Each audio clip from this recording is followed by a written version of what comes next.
Joseph کے ہاتھ میں ریوالور تھا جس کا رخ عمران کی طرف تھا۔ چائے خانے کا ہر آدمی اسے دیکھ چکا تھا، لیکن اس نے ابھی تک نظر اٹھا کر اس کی طرف نہیں دیکھا تھا۔ باس، جوزف کی آواز اس کے حلق سے ایسے برآمد ہوئی تھی جیسے کسی ذبح ہوتے ہوئے بکرے کے منہ سے آواز نکلتی ہے۔ در حقیقت عمران کو قتل کرنا اس کے لیے ایسا ہی تھا جیسے کوئی اپنے ہوش و حواس کے ساتھ اپنے آپ کو قتل ہوتے ہوئے دیکھے۔ عمران کے ساتھ اس نے اتنی شدید محبت کی تھی کہ شاید وہ عمران کے مقابلے میں اپنے آپ کو بالکل بھول گیا تھا۔ اس کے لیے عمران کی موجودگی دراصل زندگی کی علامت بن گئی تھی۔ عمران کے بغیر زندہ رہنے کا تصور اس کے پاس موجود نہیں تھا، لیکن وہ کول دے چکا تھا، اور افریقہ کے ایک جنگجو قبیلے کا یہ حبشی جوزف اب اپنی جان تو دے سکتا تھا، لیکن اپنے کول سے نہیں پھر سکتا تھا۔ اور اب جبکہ عمران اس کے سامنے موجود تھا اور اس نے کپ کپاتے ہوئے ہاتھ سے ریوالور اس پر تان لیا تھا، تو آخری بار اپنے باس کو مخاطب کرتے ہوئے اس کی آواز بری طرح گلے میں پھنس کر رہ گئی تھی۔ باس، سامنے بینچ پر بیٹھے ہوئے عمران نے بہت آہستگی سے اپنا سر اٹھایا اور براہ راست جوزف کی آنکھوں میں دیکھا۔ عمران کی آنکھیں سرد اور سپاٹ تھیں، ان میں کسی قسم کی منت، خوف یا دہشت نہیں تھی، بلکہ ایک ایسی گہرائی تھی جسے زیادہ دیر تک دیکھتے رہنے والا خود کو اس میں ڈوبتا ہوا محسوس کرتا تھا۔ باس، مرنے کے لیے تیار ہو جاؤ، ایک دم جوزف نے جیسے ساتھ چھوڑتے ہوئے اعصاب کو یکجا کرتے ہوئے درست آواز میں کہا۔ تم نے جو چیلنج دیا تھا میں اس کا جواب دینے کے لیے آ گیا ہوں۔ میں نے تمہیں چیلنج نہیں کیا تھا جوزف، تمہیں تو میں نے صرف آزاد کیا تھا، چیلنج تو میں نے۔ عمران کچھ کہتے کہتے رک گیا۔ وہ اتنا ٹھہر ٹھہر کر پرسکون آواز میں بول رہا تھا کہ سننے والوں کو حیرت ہو رہی تھی، کیونکہ کوئی شخص اپنی موت کے فرشتے سے اس درجہ اطمینان کے ساتھ گفتگو نہیں کر سکتا۔ میں یہ سب نہیں جانتا باس، جوزف کی آواز میں چنگاڑ تھی۔ میں نے میڈم جولیا اور دوسرے بہت سے لوگوں کے سامنے عہد کیا تھا کہ تمہیں ہلاک کر دوں گا۔ میں آج شام سے ایک زخمی چیتے کی طرح تمہیں تلاش کرتا پھر رہا ہوں، اور اب جبکہ تم میرے سامنے ہو میں اپنا کول پورا کرنے جا رہا ہوں۔ مجھے معاف کر دینا باس، مجھے پتا ہے کہ مقدس باپ مجھے کبھی معاف نہیں کریں گے، کیونکہ مقدس باپوں نے کبھی خون بہانے کو پسند نہیں کیا، لیکن مرد آدمی جب کوئی کول دیتا ہے تو پھر مقدس باپوں کی سزا کا خوف بھی اس کو اپنی زبان بدلنے پر مجبور نہیں کر سکتا۔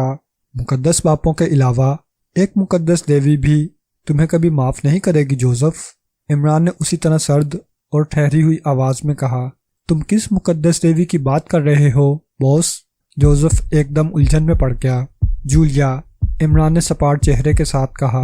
جولیا ایک مقدس دیوی ہے، اور میرے قتل کے سلسلے میں وہ کبھی تمہیں معاف نہیں کرے گی، کیونکہ وہ میں جانتا ہوں باس، جوزف نے گڑبڑا کر کہا۔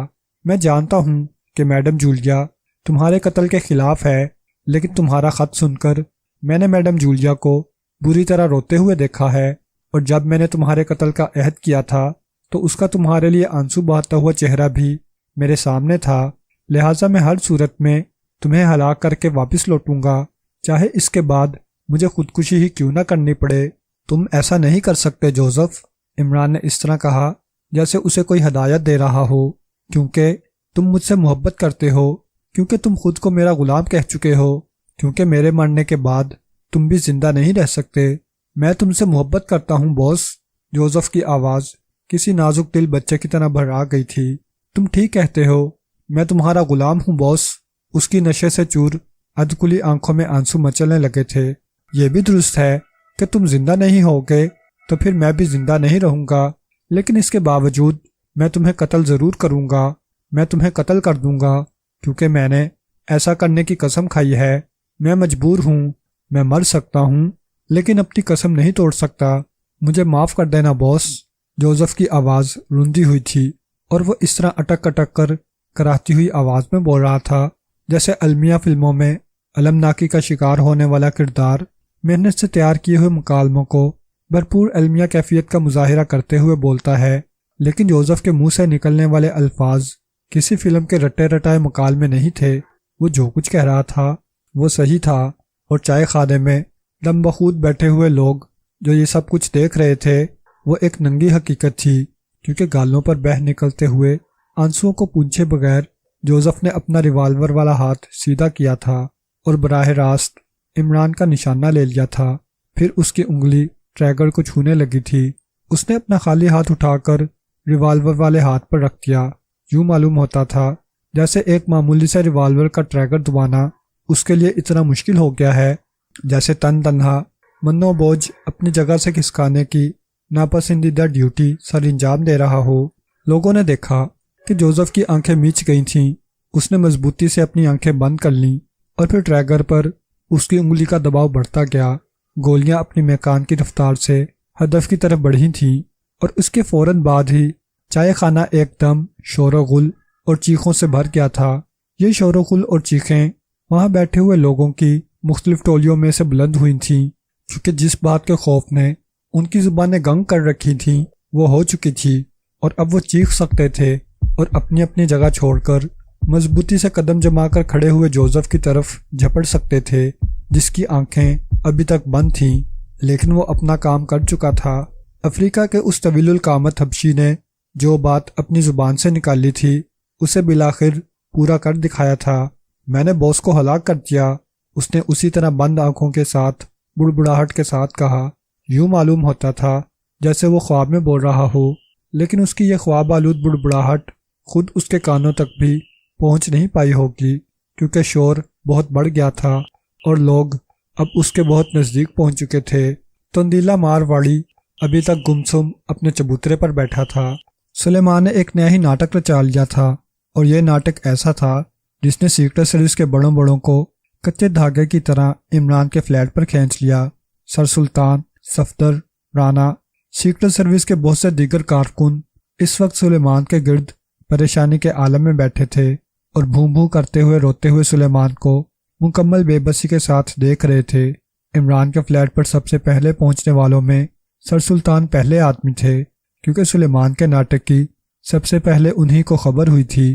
انہوں نے عمران کے فلیٹ پر فون کر کے سلیمان کو ہدایت کرنا چاہی تھی کہ اگر عمران فلیٹ پر آئے یا اس کا کوئی ٹیلی فون ہو تو سر سلطان کو اطلاع کی جائے، لیکن عمران کی آمد کی اطلاع سے پہلے سر سلطان کو سلیمان کی زبانی یہ اطلاع ملی تھی کہ اس نے مرتے دم تک بھوک ہڑتال شروع کر دی ہے۔ یعنی کہ سلیمان نے یہ بھوک ہڑتال کس سلسلے میں کر دی بھئی تم نے؟ سر سلطان نے پریشانی سے ٹیلی فون پر ہی پوچھا۔ زندگی کی امنگ ختم ہو گئی ہے حضور، سلیمان نے اتنے المناک لہجے میں کہا جیسے کوئی نا امید آدمی بستر مرگ پر آخری جملے ادا کر رہا ہو۔ اوہو بھئی یہ الگ مصیبت ہے، سر سلطان نے پریشان آواز میں بگڑ کر کہا۔ میرا دماغ ویسے ہی معاف ہوا جا رہا ہے۔ اس عمران کے بچے نے مجھے جتنا رنج پہنچایا ہے میں اسی کو برداشت کرنے کی سکت نہیں رکھتا، اوپر سے تم لوگوں نے یہ الگ پرابلم کھڑی کر دی۔ ادھر وہ جولیا استعفیٰ بھجوا کر تالہ بندی میں بیٹھ گئی ہے، ادھر تم نے بھوک ہڑتال کا مسئلہ۔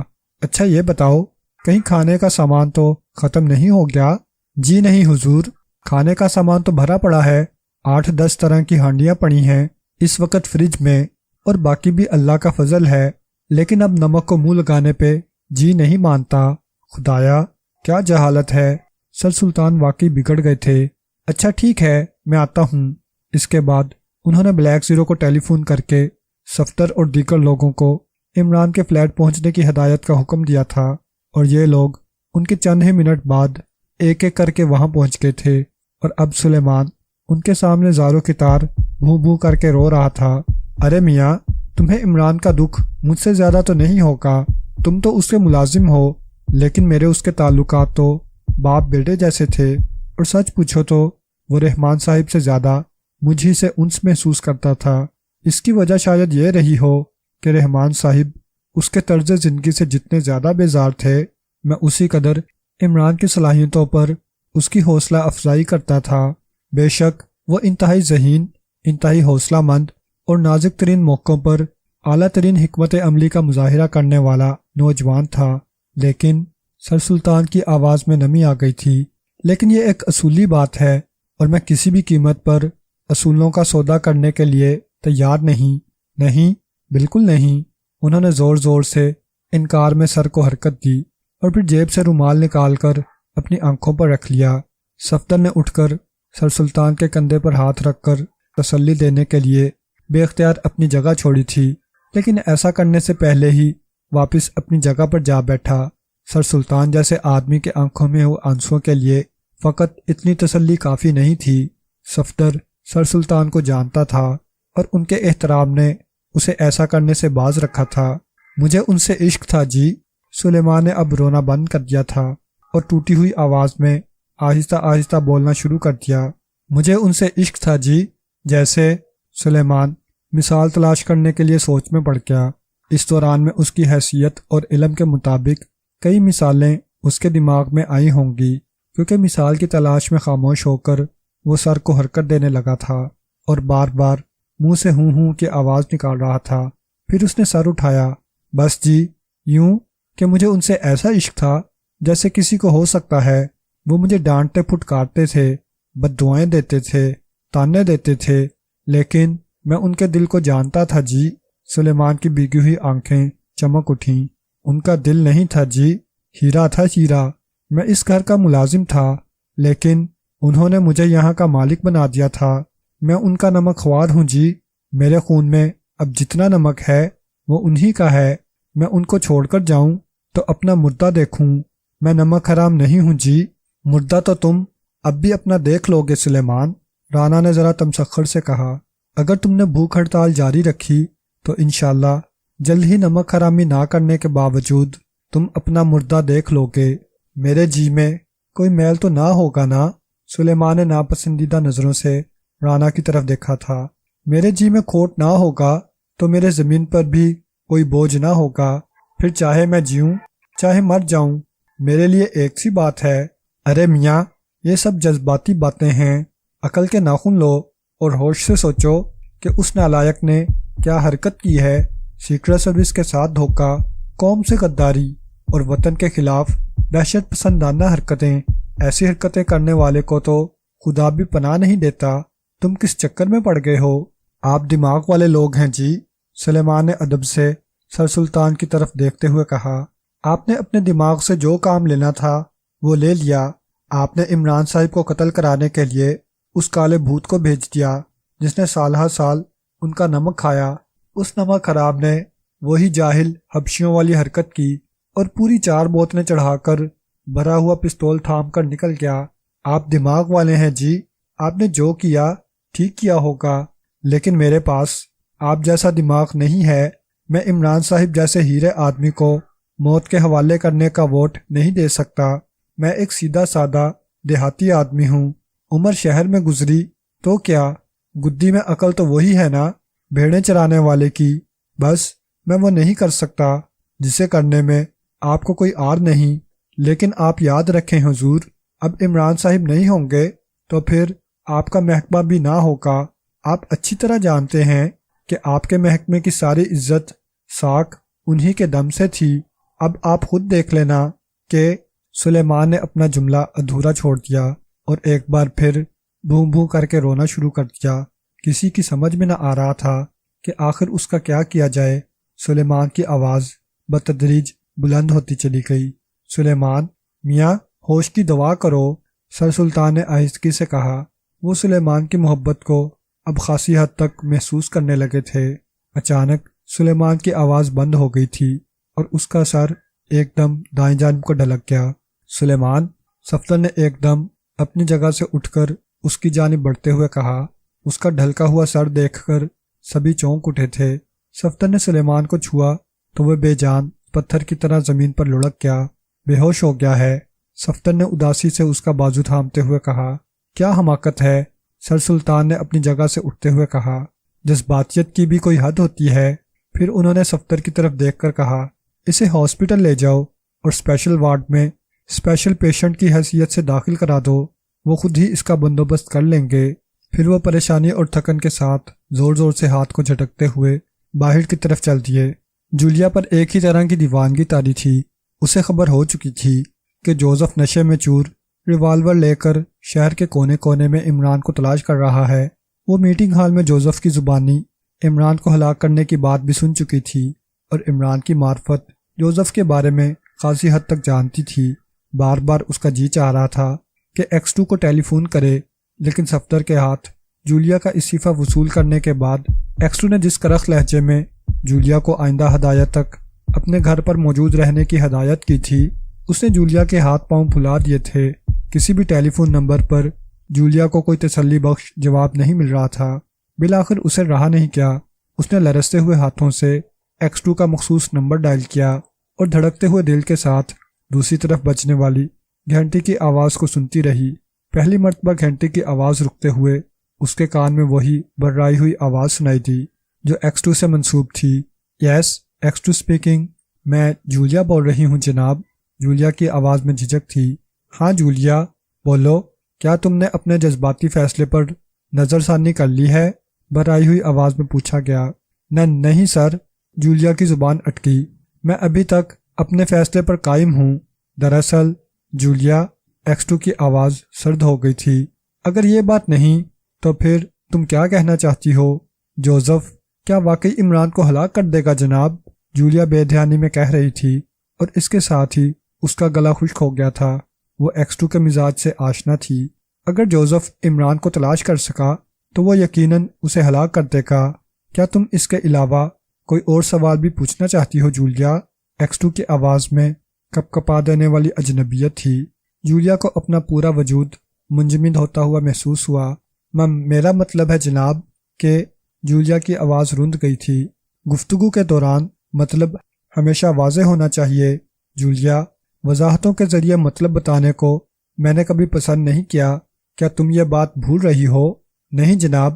جولیا نے دل کو مضبوط کرنے کے لیے ریسیور کو سختی سے تھام دیا اور دوسرے ہاتھ سے میز پر دباؤ ڈال دیا۔ اس کی موت سے آخر سیکرٹ سروس کو کیا فائدہ پہنچ سکتا ہے جناب؟ ایکس2 سے اس طرح کا جملہ کہنا سیکرٹ سروس کے کارکنان کے لیے گستاخی کے مترادف تھا، لیکن جولیا اپنی جان پر کھیل گئی تھی۔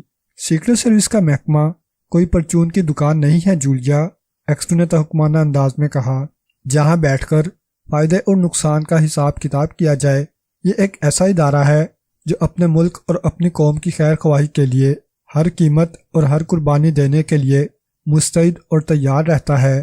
اس قیمت اور اس قربانی کی کوئی بھی شکل ہو سکتی ہے، وقت، صلاحیت، محنت، پامردی اور جان نثاری۔ اس محکمے کا کوئی نجی مفاد نہیں، ہر قومی اور وطنی مفاد اس کا مفاد ہے، چاہے اس مفاد کے حصول میں اس محکمے کو کتنی تکلیفوں، اذیتوں، حتیٰ کہ اذیت ناک ہلاکتوں ہی سے کیوں نہ گزرنا پڑے۔ اگر تمہارا حافظہ درست ہے تو تمہارے ذہن میں ماضی قریب کی کتنی ہی ایسی مہمیں آئیں گی جن کو سر کرنے میں ہمارے بہترین کارکنوں کو اپنی جان سے ہاتھ دھونے پڑے۔ میں سمجھتی ہوں جناب، لیکن جولیا نے ایکس2 کی خاموشی کا فائدہ اٹھا کر کچھ کہنے کی کوشش کی تھی۔ ویسے اس کا ابال بتدریج ختم ہو رہا تھا۔ میں تمہاری پریشانی سے آگاہ ہوں جولیا، ایکس2 نے اس کا جملہ مکمل ہونے سے پہلے ہی دوبارہ کہنا شروع کیا۔ جوزف اگر عمران کو ہلاک کر دیتا ہے تو سیکرٹ سروس کا محکمہ ایک ایسے آدمی کی اعلیٰ صلاحیتوں اور بہترین ذہانت سے ہمیشہ کے لیے محروم ہو جائے گا، جس کی موجودگی ہمیشہ اس محکمے کے وقار کا سبب بنی رہی ہو۔ تم عمران سے شاید اتنی واقف نہیں ہو جتنا میں اسے جانتا ہوں۔ میں ایک ایسے ادارے کا سربراہ ہوں جس کے آدمیوں کی نظریں گرد و پیش کے ایک ایک ذرے کو چھانتی پٹکتی ہوئی گزرتی ہیں، لہٰذا ایسے ادارے کی سربراہی کے لیے کس قدر بصارت اور بصیرت کی ضرورت ہوگی، اس کا اندازہ تمہیں اپنے ایکس2 کے معاملات سے بخوبی ہو جانا چاہیے۔ لیکن میں اعتراف کرتا ہوں کہ سیکرٹ سروس کے ایکس2 کا احترام قائم کرنے میں عمران کا بہت بڑا کردار ہے۔ کئی ایسے کام جن میں مجھے پریشانی کا سامنا کرنا پڑا تھا، انہیں عمران نے میری مدد کر کے حل کیا تھا۔ چنانچہ میں جانتا ہوں کہ عمران کی موت سیکرٹ سروس کے لیے کس قدر نقصان دہ ہوگی، اور خود مجھے عمران کی کمی کس قدر محسوس ہوگی یہ میں ہی جانتا ہوں۔ لیکن ہماری زندگی کا ایک بنیادی اصول ہے جولیا، ایکس2 کی آواز میں ایک بار پھر کرختگی آتی جا رہی تھی۔ جولیا کے لیے زندگی بھر میں یہ پہلا موقع تھا کہ ایکس2 اتنی تفصیل کے ساتھ اس سے گفتگو کر رہا تھا۔ وہ ریسیور کان سے لگائے اس کے الفاظ کو بہت غور سے سنتی جا رہی تھی۔ عمران کی ہلاکت سے ہم سب ایک بہترین مددگار دوست سے محروم ہو جائیں گے، ایکس2 کہہ رہا تھا، لیکن عمران کی ہلاکت در حقیقت اس ملک اور اس قوم کے مخالف دشمن کی ہلاکت بھی تو ہے۔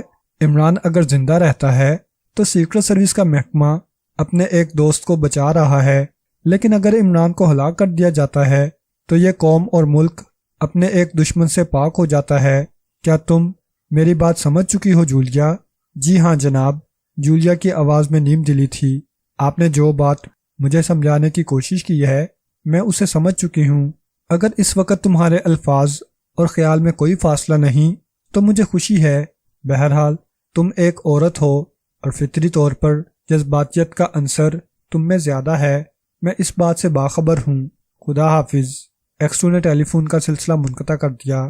جولیا کتنی ہی دیر تک ریسیور ہاتھ میں تھامے گمسم اپنی جگہ پر بیٹھی رہی، پھر جیسے اس پر وحشت سوار ہو گئی، اس نے ریسیور کریڈل پر پٹکا اور وارڈروب کی طرف بڑھی۔ منٹوں کے اندر اندر اس نے لباس تبدیل کیا اور آئینے میں اپنے حلیے کا جائزہ لیا، پرس اٹھا کر باہر نکل گئی۔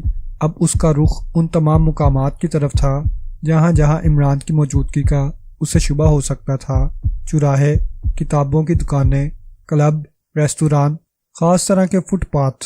جولیا عمران کی لاابالی طبیعت سے واقف تھی، وہ ان میں سے کہیں بھی موجود ہو سکتا تھا۔ رات گہری ہوتی جا رہی تھی، بازار سنسان ہو رہے تھے، ہوٹل اور کلب خاموشی میں ڈوب رہے تھے، اکثر ریستوران بند ہو رہے تھے، لیکن جولیا ایک دیوانگی اور وحشت میں گھوم رہی تھی۔ اس نے کئی جگہ ٹیکسی بدلی تھی اور کتنی بار اس نے لمبا لمبا فاصلہ پیدل طے کیا تھا، لیکن شہر کے کسی حصے میں اسے عمران کی شکل دکھائی نہیں دی تھی۔ وہ تھکن سے چور ہو چکی تھی اور اس وقت ہر فٹ پاتھ اور سڑک سنسان تھے اور دور دور چوکیداروں کی آوازوں کی گونج سنائی دیتی تھی، لیکن جولیا شاید اس سارے عالم سے بے خبر تھی۔ وہ عمران کو زندہ دیکھنا چاہتی تھی اور اسے زندہ رہنے پر آمادہ کرنا چاہتی تھی، اسے کہیں بھاگ جانے پر مجبور کرنا چاہتی تھی تاکہ وہ زندہ رہ سکے، لیکن یہ سب اسی وقت ممکن تھا جب عمران سے اس کا سامنا ہو جاتا۔ اچانک وہ چلتے چلتے منہ کے بل زمین پر گری، اس کا پاؤں شاید کیلے کے چھلکے پر سے پھسل گیا تھا، یا شاید اس کی آنکھیں اس حد تک راستے سے غافل ہو چکی تھیں جیسے نیند میں پیدل چلنے والوں کی آنکھیں ہوتی ہیں۔ زمین پر گرتے ہی جولیا کے منہ سے ہلکی سی کراہ نکل گئی۔ اس نے اپنے وجود کو سنبھالنے کی کوشش کی اور گھٹنوں اور ہاتھوں پر زور دے کر اوپر کو اٹھی، پھر بے اختیار جیسے ضبط کا دامن اس کے ہاتھ سے چھوٹ گیا اور وہ یوں ہی زمین پر اوندھی پڑی بری طرح سسکیاں لینے لگی۔ راستے سنسان تھے اور پہرے دار بہت دور، جولیا کی سسکیاں سننے والا کوئی نہیں تھا۔ عمران ہچکیاں لیتے ہوئے جولیا زمین پر گری ہوئی کہہ رہی تھی، خدا کے لیے زندہ رہو عمران، خدا کے لیے زندہ رہو، ہم سب کو تمہاری ضرورت ہے۔ اس کے بعد وہ پھر سسکیاں لینے لگی تھی، لیکن ایک دم وہ ہڑبڑا کر اٹھ بیٹھی۔ اس کے کانوں میں ایک مخصوص آواز آئی تھی، جولیا یہ تم ہو؟ یہاں کیا کر رہی ہو بیٹھی؟ جولیا کو یہ آواز اپنے بالکل نزدیک سنائی دی تھی۔ وہ دیوانہ وار اٹھی اور سر اٹھا کر دیکھا، اسے مخاطب کرنے والا اس کے بالکل نزدیک کھڑا تھا۔ او خدایا یہ تم ہو؟ خوشی کی شدت سے جولیا کی آواز ایک دم چیخ میں بدل گئی تھی۔ اس نے اپنے مخاطب کو غور سے دیکھا، اس کی آنکھیں پوری طرح پھیل گئی تھیں اور اس کا بدن کٹی ہوئی پتنگ کی طرح ڈول گیا تھا۔ اس کے مخاطب نے لپک کر اسے تھام لیا تھا۔ میں نے باس کو ہلاک کر دیا، باس میں نے تمہیں ہلاک کر دیا۔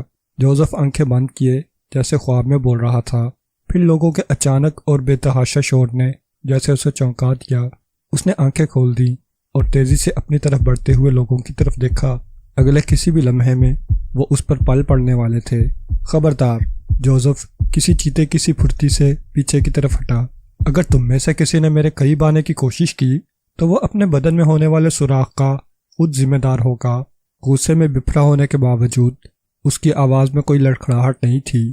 اس کی طرف بڑھنے والے مجمع کو جیسے کسی نے ایک دم جادوئی عمل سے آگے بڑھنے سے روک دیا تھا۔ یہ جادوئی عمل جوزف کا ریوالور تھا۔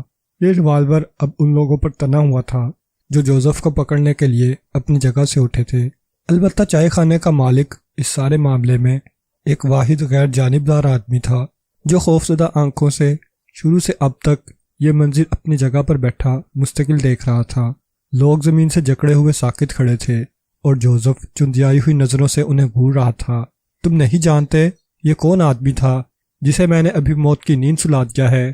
جوزف نے ایک دوسرے کے ساتھ جڑے ہوئے کھڑے لوگوں کی دیوار کو چیر کر ان کے پیچھے دیکھنے کی ناکام کوشش کرتے ہوئے کہا۔ یہ میرا باس تھا، جوزف کہہ رہا تھا، میرا آقا، جس کی حیثیت میرے لیے ایسی تھی جیسے ایک کتے کے لیے اس کے مالک کی حیثیت ہوتی ہے۔ ہاں، میں اس سے اتنی ہی محبت کرتا تھا جتنی ایک کتا اپنے مالک سے کرتا ہے۔ میں اس کے کہنے پر جلا کر بھسم کر دینے والی آگ یا کسی وحشی درندے کی طرح خطرناک پانی میں آنکھیں بند کر کے کود سکتا تھا۔ میں اس کے پاؤں چاٹ سکتا تھا اور تھپڑ کھا سکتا تھا۔ میں، جسے مقدس دیوتاؤں نے ایک جنگجو باپ کے وحشی نطفے سے پیدا کیا تھا اور لمبے نوکیلے پنجوں سے جسم کو ریشہ ریشہ کر دینے والے خوفناک درندوں سے بھرے ہوئے تاریک جنگل میں اپنی زندگی کی حفاظت کے لیے سامنے آنے والی ہر دشمن چیز پر حملہ آور ہونے والی وحشیانہ فطرت سے جی بھر کر نوازا تھا، وہی میں اس آدمی کی ذلیل کر دینے والی باتوں کو ایک غلام کی طرح سر جھکا کر سنتا تھا۔ ہاں، میں اس آدمی کا غلام تھا۔ اس آدمی نے اپنی قوت اور طاقت سے مجھے اپنا غلام کیا تھا، لیکن جوزف شدید جذباتی رد عمل کا شکار ہو چکا تھا۔ عمران پر گولیاں برسانے کے فوراً ہی بعد اس کے سر سے اپنا کول پورا کرنے کا بھوت شاید اتر گیا تھا اور اسے ایک عظیم نقصان کے اذیتناک احساس نے پوری طرح جکڑ لیا تھا۔ لیکن آج میں نے، ایک غلام نے، اس نے اپنے مالک کو موت کے گھاٹ اتار دیا۔ تاریک جنگلوں میں جانے میری ماں نے کس منحوس لمحے میں مجھے جنا تھا کہ میں نے یہ قابل نفرت کام سر انجام دے دیا۔ جوزف کی آواز میں اب لڑکھڑاہٹ ظاہر ہونے لگی تھی۔ لیکن اگر میں نے اپنی قسم پوری کرنے کے لیے جوان مرتی دکھائی ہے تو تم لوگ گواہ رہنا کہ میں نے ایک غلام کی حیثیت سے بھی اپنا فرض پورا کرنے میں کسی نامردی سے کام نہیں لیا۔ میں نے تم لوگوں کے سامنے ہی بوس کو ہلاک کیا ہے اور تمہارے سامنے ہی بوس کو ہلاک کرنے کے جرم میں اپنے آپ کو ہلاک کر دوں گا۔ جوزف نے اپنے ریوالور کو دونوں ہاتھوں سے تھام کر اس کی نال اپنے سینے پر عین دل کی جگہ پر نصب کر دی اور ایک بار پھر اپنی آنکھیں بند کر لیں۔ اس کی انگلی ٹریگر پر دباؤ ڈالنا شروع کر چکی تھی اور اس کے سامنے سکتے میں آئے ہوئے لوگ اتنے بے سدھ کھڑے تھے جیسے انہیں سانپ سونگ گیا ہو۔ اچانک انہی میں سے کوئی چیخ کر پکارا، ٹھہرو، وہ یہاں نہیں ہے، تمہارا باس یہاں نہیں ہے۔ ریوالور کی نال اسی طرح جوزف کے سینے پر ٹکی رہی، لیکن اس نے آنکھیں کھول دیں اور سامنے کی طرف دیکھا۔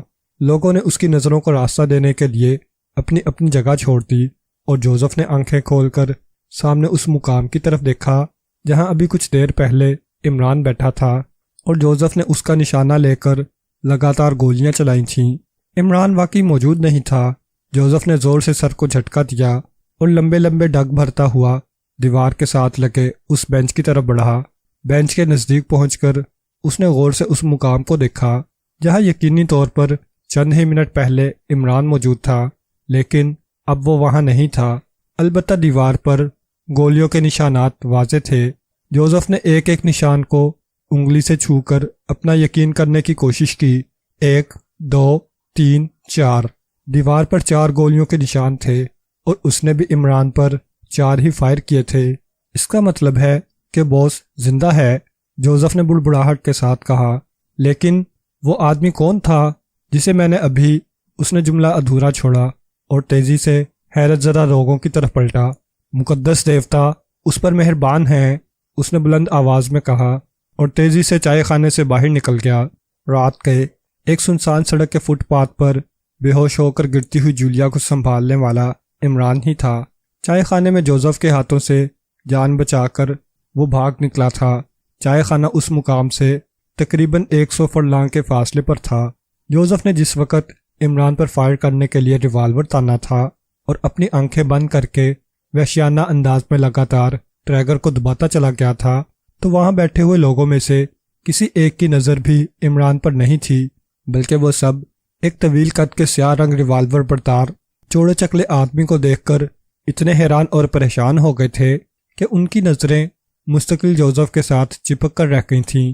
چنانچہ جس وقت جوزف نے عمران پر گولیاں برسائیں اور عمران نے مخصوص مہارت کے باعث اپنی جگہ پر سے معمولی حرکت کرتے ہوئے خود کو ان گولیوں کی زد میں آنے سے بچایا، تو اس کی اس فنکارانہ مہارت کی داد دینے کے لیے کوئی آنکھ متوجہ نہیں تھی۔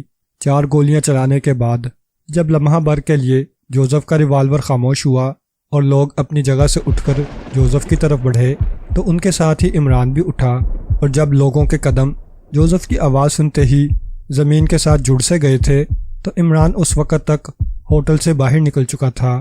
چائے خانے میں موجود ہر شخص اس قدر شدید بوکھلاہٹ کا شکار تھا کہ عمران کے فرار کی کسی ایک کو بھی خبر نہ ہو پائی تھی۔ چائے خانے سے نکل کر وہ بغیر آہٹ کے انتہائی تیزی سے سنسان سڑک کی طرف بڑھا، اور پھر اچانک اور اتفاقاً ہی اسے سڑک پر جولیا گری ہوئی اس کی زندگی کے لیے سسکیاں لیتی ہوئی ملی، اور پھر اسے دیکھ کر مارے خوشی کے بے ہوش ہو گئی تھی۔ بہرحال عمران نے تقریباً 5 منٹ کے بعد آنے والی ایک پرائیویٹ کار کو ہاتھ دے کر روکا تھا۔ کار میں میاں بیوی سوار تھے اور کلب سے لوٹ رہے تھے۔ یہ میری بیوی ہے اور ایک شدید صدمے کے باعث بے ہوش ہو گئی ہے، کیا آپ ہمیں ہمارے گھر تک ڈراپ کر دیں گے جناب؟ عمران نے مسکین سی صورت بنا کر کہا۔ مرد کے ساتھ بیٹھی ہوئی عورت نے افسوس کے ساتھ عمران کے بازوؤں میں جھولتی ہوئی جولیا کی طرف دیکھا تھا۔ یہ کس صدمے سے بے ہوش ہو گئی ہیں؟ اس نے باریک سی آواز میں عمران کی طرف دیکھتے ہوئے سوال کیا۔ یہ ایک پرائیویٹ صدمہ ہے بیگم صاحبہ، عمران نے اخلاق کے ساتھ کہا، ایک ایسا صدمہ جسے عورتیں برداشت کرنے کی بجائے بے ہوش ہونا زیادہ پسند کرتی ہیں۔ آئیے آئیے، تشریف لائیے۔ ڈرائیونگ سیٹ پر بیٹھے ہوئے مرد نے ہاتھ بڑھا کر خود ہی پچھلا دروازہ کھولنے کی کوشش کرتے ہوئے کہا۔ عمران نے جولیا سمیت کار میں داخل ہونے میں کسی سستی کا مظاہرہ نہیں کیا تھا۔ پھر اس نے جولیا کے گھر کا راستہ یوں بتانا شروع کر دیا جیسے کوئی اپنے گھر کا راستہ بتاتا ہے۔ بہت بہت شکریہ جناب۔ جولیا کے گھر کے سامنے کار رکتے ہی عمران نے تیزی سے دروازہ کھولتے ہوئے کہا۔ اس دوران جولیا کی پلکیں بھی تھر تھرانا شروع ہو گئی تھیں۔ You are most welcome, car drive کرنے والے نے خوش مزاجی سے کہا اور کار آگے بڑھاتی عمران جولیا کو دونوں ہاتھوں سے سنبھالے اسے دور جاتے ہوئے دیکھتا رہا۔ پھر اس نے زور زور سے جولیا کے گال تھپ تھپانے شروع کر دیے۔ ارے ہوش میں آؤ بابا، یہ کیا مصیبت ہے؟ آگے ہی جان عذاب میں ہے، اوپر سے یہ نئی بلا۔ جولیا بتدریج ہوش میں آتی چلی گئی، اور جب اس کے حواس درست ہوئے تو عمران کو اپنے اتنے نزدیک اور زندہ سلامت دیکھ کر وہ بغیر آواز کے ایک بار پھر سسکنے لگی۔ وہ حبشی جوزف بھرا ہوا ریوالور لیے تمہیں شہر بھر میں تلاش کر رہا ہے عمران، جولیا نے رنجیدہ آواز میں کہا۔ وہ مجھے تلاش کر چکا ہے، اور تمہاری اطلاع کے لیے صرف آدھا گھنٹہ پہلے وہ ایک چائے خانے میں اس ناچیز پر گولیاں بھی چلا چکا ہے۔ نہیں، جولیا نے دہشت زدہ انداز میں کہا۔ تم ٹھیک تو ہو نا عمران؟ فی الحال تو ٹھیک ہوں میڈم، لیکن اگر تم نے اپنے پرس میں سے چابی نکال کر یہ سیر بھر کا تالا نہ کھولا اور تالا کھول کر مجھے اندر آنے کی دعوت نہ دی تو پھر میرے ٹھیک رہنے کے چانسز بہت کم ہیں۔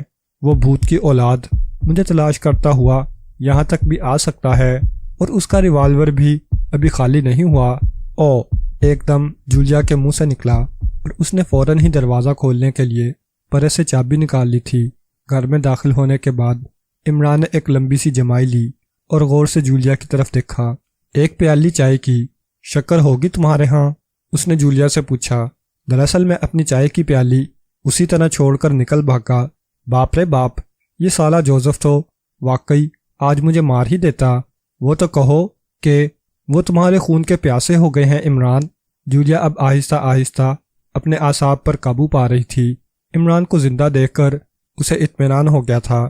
ایکس 2 نے سیکرٹ سروس کے ہر آدمی کو ہدایت کرتی ہے کہ تم جہاں اور جس حالت میں بھی نظر آؤ تمہیں شوٹ کر دیا جائے۔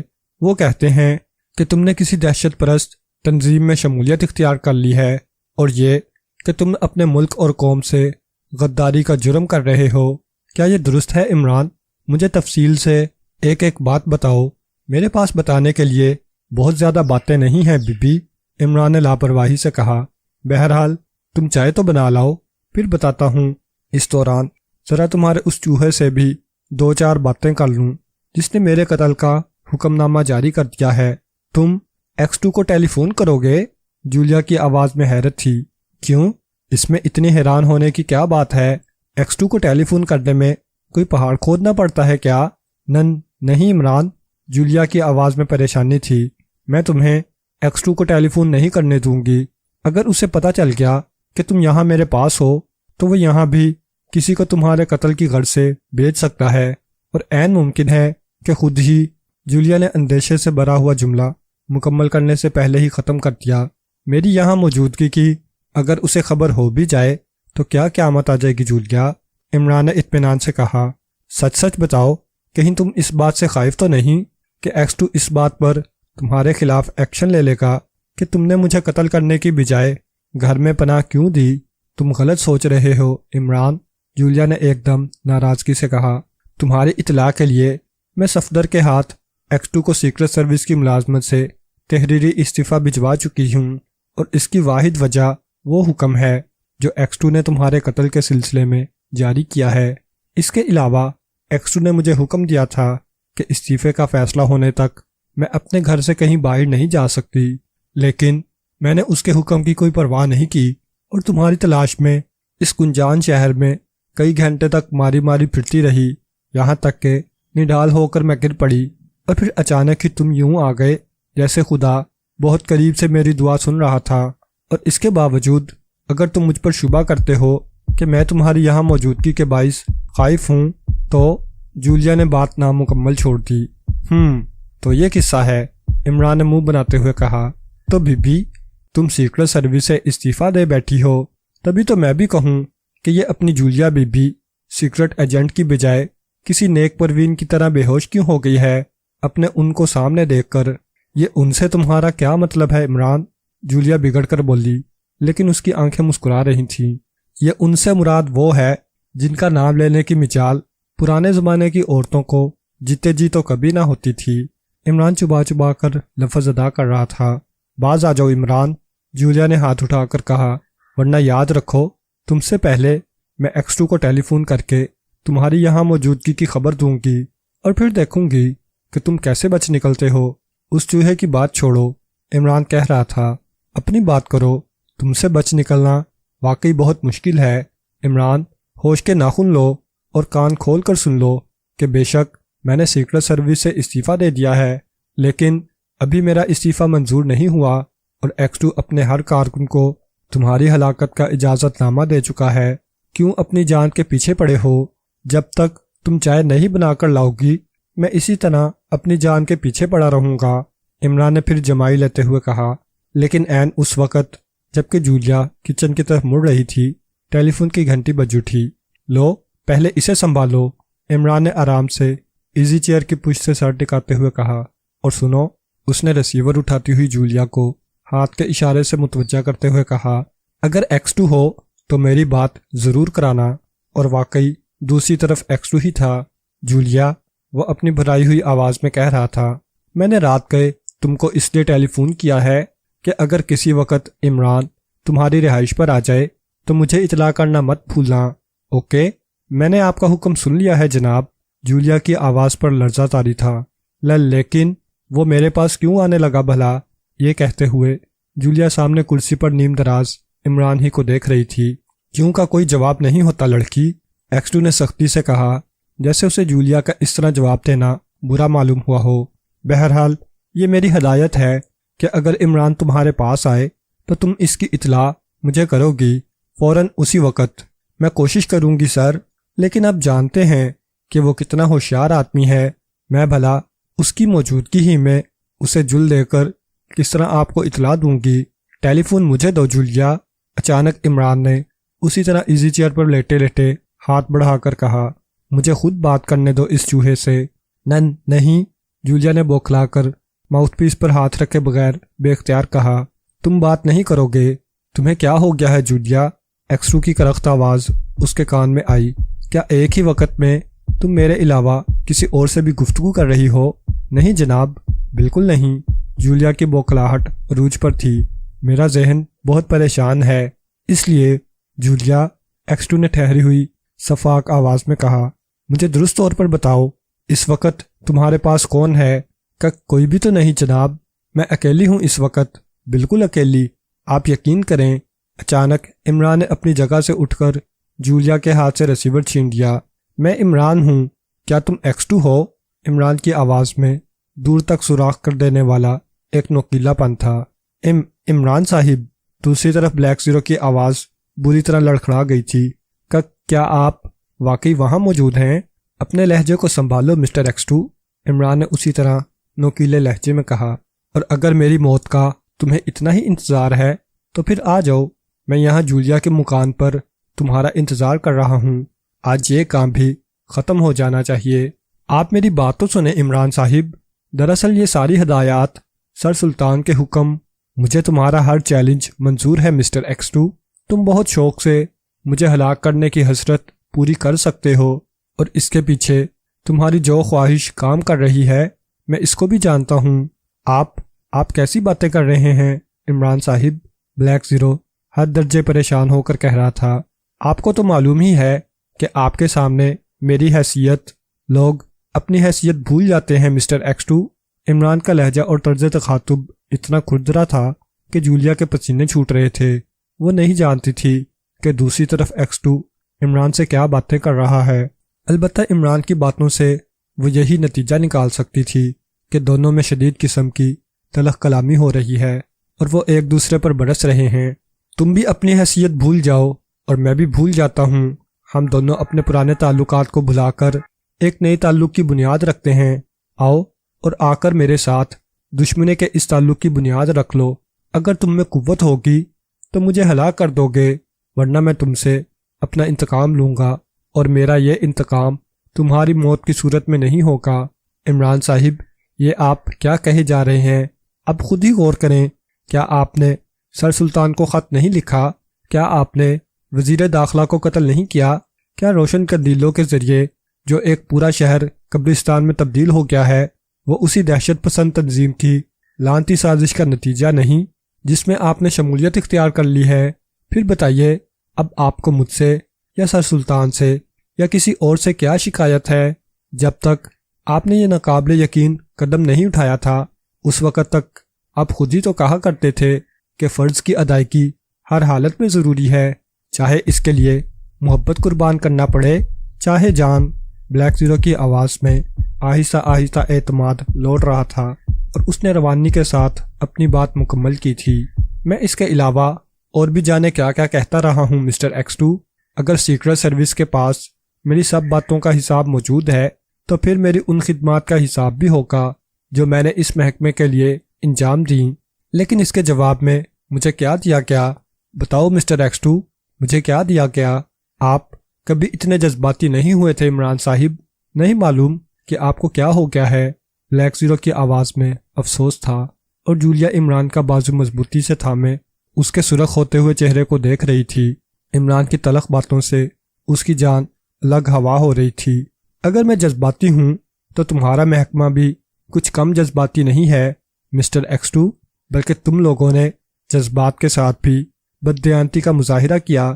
تم نے میرے ہی آدمی کو مشتعل کر کے مجھے قتل کرنے پر آمادہ کر لیا اور پھر اسے پورے شہر میں بھرا ہوا ریوالور لے کر گھومنے کی کھلی چھٹی دلا دی۔ وہ تو میری قسمت ہی اچھی تھی کہ میں بچ نکلا، ورنہ اس کالے بھینسے نے تو مجھے اپنے سینگوں پر اچھال دینے میں کوئی کسر نہ چھوڑی۔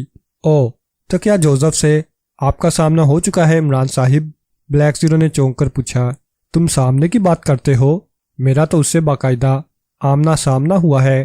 خیر، لعنت بھیجو اس قصے پر۔ یہ بتاؤ کہ یہاں مجھے ہلاک کرنے کے لیے خود آ رہے ہو یا پھر میرے ہی کسی آدمی کے ہاتھوں لڑائی کرو گے؟ آپ کی موت کا جو حکم جاری کیا گیا ہے عمران صاحب، اس کا جواز بالکل صاف اور واضح ہے اور ہر سمجھدار آدمی اس سے اختلاف کرنے سے گریز کرے گا۔ چنانچہ میں ہی اس حکم نامے کو برحق سمجھتا ہوں۔ البتہ آپ کے مرتبے کے احترام میں اب کسی کارکن کو اس بات کی اجازت نہیں دوں گا کہ وہ آپ پر ریوالور تانے۔ یہ بات بھی کھلی ہے کہ اگر آپ کو ہلاک کر دیا جاتا ہے تو پھر میرے لیے بھی اس محکمے میں رہنے کا کوئی جواز نہیں ہے۔ میں اس محکمے کو چھوڑ دوں گا اور کہیں خاموش اور تنہا زندگی گزاروں گا، کیونکہ آپ کی زندگی میں مجھے جو رتبہ نصیب ہوا ہے وہ آپ کے بعد میرے پاس کبھی نہیں رہے گا۔ آپ کی ہلاکت دراصل میری پیشہ ورانہ زندگی کی ہلاکت بھی ہوگی، لیکن آپ نے میری جس طرح تربیت کی تھی اس کا تقاضا ہے کہ میں اپنے فرض کو اہمیت دوں، چاہے اس کے لیے مجھے کچھ بھی قیمت ادا کرنا پڑے۔ میں آ رہا ہوں عمران صاحب، میں خود آپ کو ہلاک کروں گا۔ سیکرٹ سروس کا ڈمی X2 سیکرٹ سروس کے اصل X2 کو ہلاک کر دے گا، اور یوں ایک انتہائی پراسرار لیکن عظیم الشان ڈرامہ اپنے انجام کو پہنچے گا۔ بلیک زیرو آج خلاف توقع روانی، اطمینان اور ٹھہراؤ کے ساتھ بول رہا تھا، اور عمران نے اس دوران میں اسے ٹوکنے کی کوئی کوشش نہ کی تھی۔ پھر بلیک زیرو کی بات ختم ہوتے ہی عمران نے ریسیور کریڈل پر رکھ دیا۔ وہ آ رہا ہے، اس نے جولیا کے زرد چہرے کو دیکھتے ہوئے کہا، اور آ کر خود مجھے اپنے ہاتھوں سے ہلاک کرے گا۔ عمران نے اطمینان سے اپنا جملہ مکمل کیا اور دوبارہ ایزی چیئر کی طرف بڑھ گیا۔ کیا تم درست کہہ رہے ہو؟ جولیا نے جذباتی آواز میں کہا۔ کیا X2 خود یہاں آ رہا ہے؟ ہاں، وہ خود یہاں آ رہا ہے۔ تمہارا چوہا X2 آج اپنی بل سے باہر نکلنے پر تیار ہو گیا ہے اور آج وہ میرا شکار کرے گا، لیکن تم فکر مت کرو، عمران نے اطمینان سے کہا۔ اس نے وعدہ کیا ہے کہ وہ اپنے ساتھ پھولوں کی ایک چادر بھی لائے گا جو تمہارے لیے ہوگی تاکہ تم اس چادر کو میری قبر پر ڈال سکو۔ جولیا کی زبان جیسے گنگ ہو گئی تھی۔ کتنی ہی دیر تک وہ سکتے کے عالم میں عمران کو دیکھتی رہی، پھر وہ بھوکی بلی کی طرح اس پر جھپٹی۔ تم دفع ہو جاؤ یہاں سے، میں کہتی ہوں، فوراً نکل جاؤ یہاں سے، بدمعاش لفنگے۔ تم میرے گھر کو قتل گاہ بنانا چاہتے ہو یا خون خرابہ چاہتے ہو، لیکن میں ایسا نہیں ہونے دوں گی۔ میں کہتی ہوں نکل جاؤ، ابھی، فوراً جاؤ، نکلو، فوراً نکل جاؤ۔ جولیا بری طرح عمران کو نوچ کھسوٹ رہی تھی اور اس کا بازو کھینچ کر باہری دروازے کی طرف اشارہ کر رہی تھی، لیکن عمران کے کان پر جوں تک نہیں ریگ رہی تھی۔ وہ آرام کرسی پر ایک بے جان چیز کی طرح پڑا ہوا تھا۔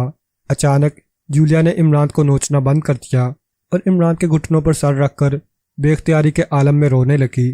اس کی دردناک سسکیوں کی آواز کمرے میں گونج رہی تھی، لیکن اس کے باوجود عمران ٹس سے مس نہیں ہو رہا تھا۔ وقت لمحہ لمحہ گزر رہا تھا اور X2 کی آمد قریب ہوتی جا رہی تھی۔ سربراہ مملکت کی صدارت میں اعلیٰ سطح کی خفیہ میٹنگ کا آغاز ہو چکا تھا۔ یہ میٹنگ دراصل بہت زیادہ سوچ بچار اور انتظار کے بعد طلب کی گئی تھی۔ سربراہ کی طرف سے بار بار رنگین قندیلوں والے معاملے اور وزیر داخلہ کی موت کے کیس میں وزارت داخلہ کے حکام سے تفتیشی رپورٹ طلب کی جا رہی تھی، لیکن وزارت داخلہ کے کسی جوان کے پاس ایسی کوئی رپورٹ نہ تھی جسے سربراہ مملکت کے سامنے پیش کرنے کے اہل قرار دیا جا سکتا۔ دراصل حقیقت یہ تھی کہ ان سب ہنگاموں اور وارداتوں کے بارے میں وزارت داخلہ کے پاس کوئی ایک بھی ٹھوس بات نہ تھی جسے کارروائی کا نام دیا جا سکتا۔ وزیر داخلہ کی موت کے اگلے 2 روز نئے وزیر داخلہ کے اعلان اور تقریب حلف برداری میں گزر گئے تھے۔ پھر نئے وزیر داخلہ کو بعض ایسے معاملات کا فوری علم بھی نہیں تھا جو مرحوم وزیر داخلہ کے علم میں لائی جا چکی تھی۔ چنانچہ نئے وزیر داخلہ کو فائلوں کے مطالعے کے لیے بھی وقت درکار تھا۔ ادھر سیکرٹ سروس کا محکمہ جو ایسے معاملات میں وزیر داخلہ کے لیے ریڑھ کی ہڈی کا کام دیتا تھا، وہ بھی اس وقت اس معاملے کی بجائے کسی اور ہی چکر میں الجھ کر رہ گیا تھا۔ عمران کی سیکرٹ سروس والوں سے جو ٹھن گئی تھی، اس کے نتیجے میں اس محکمے کے اعلیٰ افسران معاملے کو پھیلی ہوئی نظر سے دیکھنے کی بجائے اسے محض عمران کے زاویے سے دیکھ رہے تھے۔ عمران اس محکمے میں اس قدر اہم آدمی تھا کہ اب جب کہ وہ ان کے ساتھ نہیں تھا تو انہیں وہی واحد مخالف دکھائی دیتا تھا جو ان کے یا ملک و قوم کے خلاف کسی قسم کی کوئی سازش تیار کرنے اور اس پر عمل کرنے کی صلاحیت رکھتا تھا، اور ان کا خیال تھا کہ اگر ایک بار وہ عمران کو موت کے گھاٹ اتارنے میں کامیاب ہو گئے تو پھر سارا بگڑا ہوا نظام ایک دم درست ہو جائے گا۔ یعنی سیکرٹ سروس کے سر سلطان یا دیگر افسران کی یہ منطق کہاں تک درست تھی، لیکن ان کو یہ منطق اختراع کرنے پر آمادہ کرنے میں کچھ ہاتھ عمران کا بھی تھا۔ وزیر داخلہ کا قتل براہ راست عمران کے ہاتھوں ہوا تھا، اور ظاہر ہے کہ ملک کے ایک وزیر کا قتل یا اس کا قاتل، دونوں کی حیثیت کسی بھی طرح سے کم نہیں ہوتی۔ یہ وہ معاملات تھے جنہوں نے وزارت داخلہ کو ایک مسلسل شرمندگی اور بدحواسی میں مبتلا کر رکھا تھا۔ ایسے حالات میں سربراہ مملکت کو بھلا کیا رپورٹ پیش کی جا سکتی تھی؟ بالآخر آئندہ 3 روز کے انتظار کے بعد صدر نے اپنے مشیروں سے مشورہ طلب کیا اور وزارت داخلہ کے افسران اعلیٰ کی ایک خفیہ میٹنگ بلائی۔ اس میٹنگ میں سر سلطان بھی موجود تھے اور ان کے لیے پیغام تھا کہ اس میٹنگ سے ان کا براہ راست تعلق ہے اور ان کی اس میں موجودگی ناگزیر حد تک ضروری ہے۔ سر سلطان نے وزیر داخلہ سے اس میٹنگ کا ایجنڈا معلوم کرنے کی کوشش کی تھی، لیکن غالباً خود وزیر داخلہ کو بھی میٹنگ سے قبل ایجنڈے سے بے خبر رکھا گیا تھا۔ اس میٹنگ کا کسی اخبار میں سرکاری اعلان نہیں ہوا تھا، حالانکہ اخبارات میں روزانہ ہی ملک کے ایک خوبصورت شہر کی تباہی اور وزیر داخلہ کی موت کے ذمہ دار لوگوں کو بے نقاب کرنے کے سلسلے میں احتجاجی خبریں چھپ رہی تھیں، اور ان اخبارات کے اداریے نہایت منطقی اور عقلی دلائل کے ساتھ مطالبہ کرتے تھے کہ یا تو سربراہ مملکت اپنے عہدے سے استعفیٰ دے دیں یا پھر دہشت گردی کی ان وارداتوں کا سراغ لگایا جائے۔ سربراہ مملکت سے استعفیٰ پیش کرنے کا سب سے زیادہ پرشور مطالبہ ملک کا ایک اخبار اقتدار بہت زور و شور کے ساتھ کر رہا تھا۔ اس اخبار کا ایڈیٹر 60 برس کا سفید بالوں والا ایک گریسفل بوڑھا صحافی تھا جو اپنی جوانی کے زمانے میں شاعری اور ٹریڈ یونین کے ذریعے مشہور ہوا تھا۔ بعد میں اس نے پہلے شاعری ترک کی اور پھر ٹریڈ یونین کو باقاعدہ ختم کر کے بقول شخص ایک خلیفہ کے طور پر صحافت کا رخ کیا۔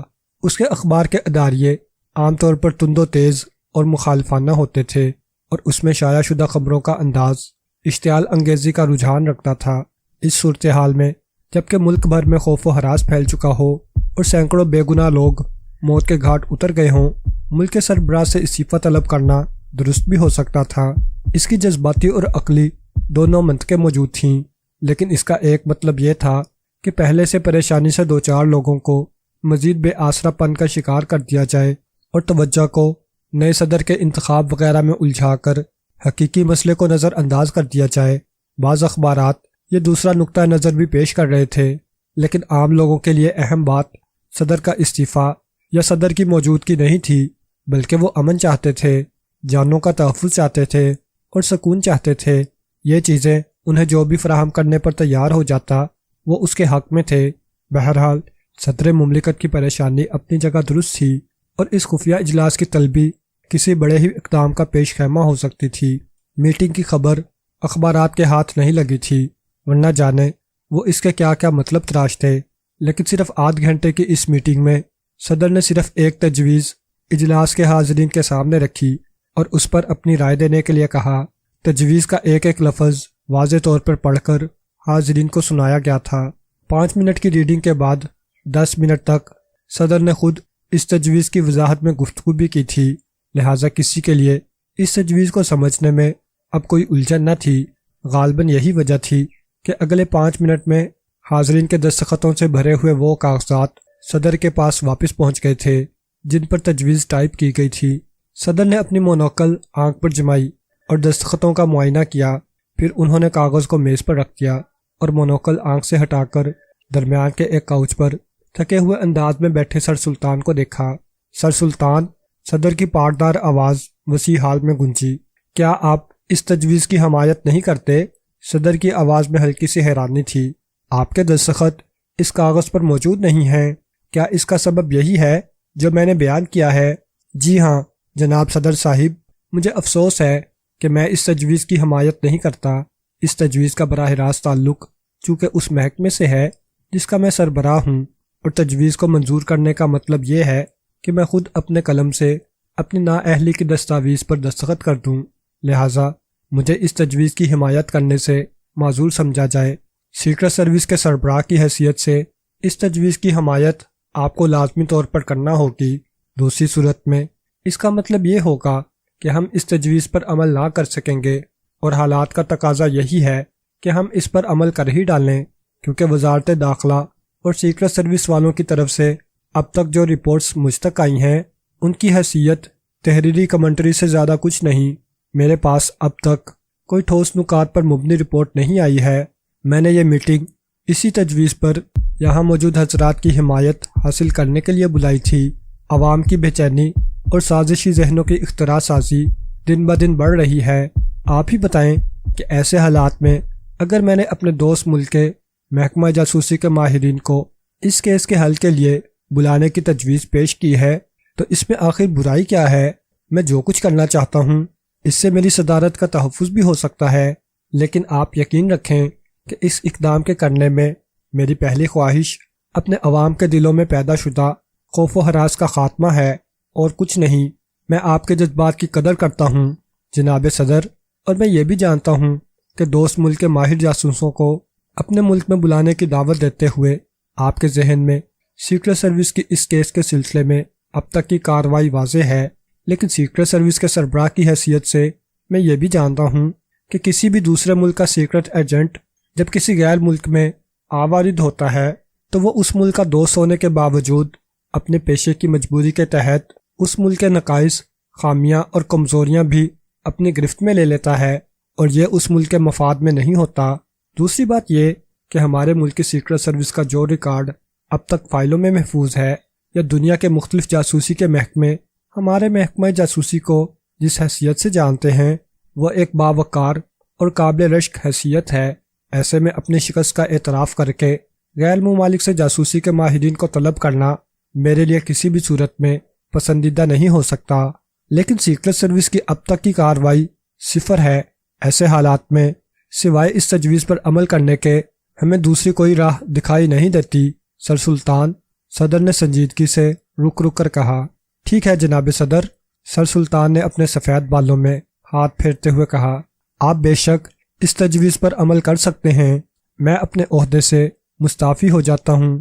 میرا خیال ہے اپنی ناکامی کا اس سے کھلا اعتراف میرے لیے اور کوئی نہیں ہے۔ آپ خوب غور کر لیں سر سلطان۔ صدر نے تجویز والے کاغذات کو میز سے اٹھا کر سر سلطان کی طرف اشارہ کرتے ہوئے کہا، میں ہمیشہ سے آپ کی صلاحیتوں کا معترف رہا ہوں، اور سیکرٹ سروس کے محکمے کے لیے آپ کی خدمات اتنی شاندار ہیں کہ یہ ادارہ آپ کی سربراہی ہی میں باوقار معلوم ہوتا ہے، لیکن کم از کم اس معاملے میں آپ کو اس تجویز کی حمایت ضرور کرنی چاہیے۔ میری حمایت اس تجویز کے لیے اتنی ضروری نہیں جناب صدر جتنی ضرورت اس تجویز پر عمل کرنے کی ہے، لہٰذا میں سیکرٹ سروس کے سربراہ کی حیثیت سے اپنے آپ کو ہٹا لیتا ہوں۔ معاملہ خود بخود درست ہو جائے گا۔ اجلاس ختم کیا جاتا ہے، صدر نے میز پر ہاتھ بجا کر کہا اور آنکھ کے اشارے سے سر سلطان کو قریب آنے کے لیے کہا۔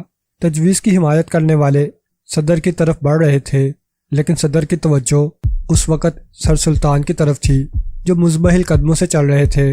وہ اپنے دل میں سیکرٹ سروس کی سربراہی سے استعفیٰ دینے کا پختہ ارادہ کر چکے تھے۔ اجلاس کے خاتمے کے بعد صدر نے سر سلطان کو روک کر انہیں حالات کی نزاکت کے تحت مصلحت سے کام لینے اور تجویز کی حمایت کرنے پر آمادہ کرنے کی اپنی سی کوشش کر دیکھی تھی، لیکن سر سلطان جو فیصلہ کر چکے تھے اس پر قائم رہے، اور سیکرٹ سروس کی سربراہی سے علیحدہ ہونے کا یہ فیصلہ صدر کو سنا کر رخصت ہو گئے۔ ظاہر ہے کہ اس کے نتیجے میں صدر کے لیے سوائے اس کے اور کوئی چارہ نہیں تھا کہ وہ دوست ملک کے محکمہ جاسوسی کا تعاون طلب کرے۔ چنانچہ صدر نے ایسا ہی کیا تھا، جس کے جواب میں صرف 24 گھنٹے کے اندر اس دوست ملک کے محکمہ جاسوسی کا ایک نہایت جہان دیدہ، تجربہ کار اور پختہ عمر کا ایک ایجنٹ صدر کے خصوصی مہمان کی حیثیت سے دارالحکومت پہنچ گیا تھا، جہاں وزیر داخلہ نے بنفس نفیس اس کا استقبال کیا، اور محکمہ جاسوسی کے دیگر افسران نے ایک طویل نشست میں اس ایجنٹ کے سامنے اب تک کے حالات رکھے تھے۔ میرا تعلق ایک ایسے ملک سے ہے جو صرف اپنے ہی معاملات پر گہری نظر نہیں رکھتا، بلکہ دنیا کے مختلف ممالک اور علاقوں میں بدلتی ہوئی صورتحال کا بغور جائزہ بھی لیتا ہے۔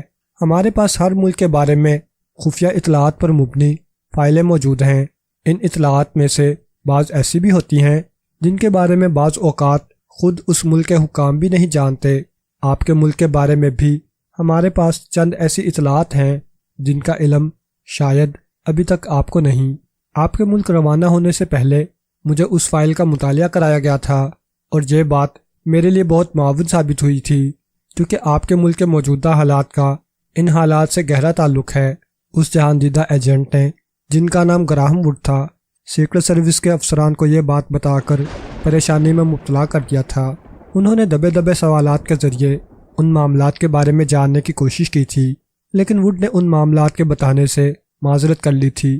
یہ اطلاعات میرے ملک کی سیکرٹ سروس کا خفیہ ریکارڈ ہیں۔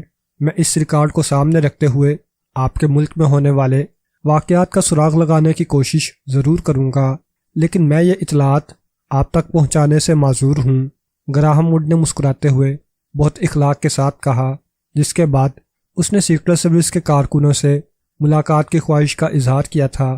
پھر ان کارکنوں کی میٹنگ میں اس نے اپنے اس طریقہ کار کا تفصیل سے ذکر کیا تھا جس کے ذریعے وہ موجودہ کیس کو حل کرنے کا خواہش مند تھا۔ اس میٹنگ میں جولیا موجود نہیں تھی، البتہ صفدر نے شرکت کی تھی۔